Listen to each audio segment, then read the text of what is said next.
Hi കൂട്ടുകാരെ, ഞാൻ എൻ്റെ സ്വന്തം വോയിസിൽ ഒരു പാട്ട് പാടുകയാണ്. ഇഷ്ടമാണെങ്കിൽ എല്ലാവരും സപ്പോർട്ട് ചെയ്യുക, അഭിപ്രായ കമൻ്റായിട്ട് എഴുതുക. അപ്പോൾ പാടട്ടെ.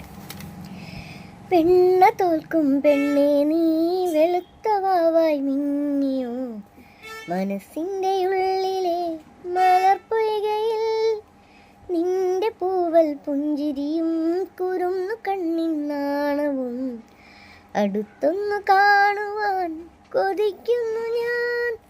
കാവിനകത്തൊരു കാർത്തിക സന്ധ്യയിലന്നൊരു കൈത്തിരി വെച്ചു മടങ്ങി വരും വഴി മിന്നി മടങ്ങിടുമാ മുടിയൊന്ന് തലോടിയൊരുമ്മ കൊടുത്തു കടന്നു കളഞ്ഞൊരു കള്ളനെ നുള്ളിയതിന്നലെ എന്നതുപോലെ വിളക്ക് വെക്കും മിന്നിൽ തൂവിയ സിന്ദൂരം കനകനിലാവിൽ ചാലിച്ചെഴുതിയ നിൻ ചിത്രം. ഇഷ്ടമായെങ്കിൽ സപ്പോർട്ട് ചെയ്യാം. ഓക്കെ.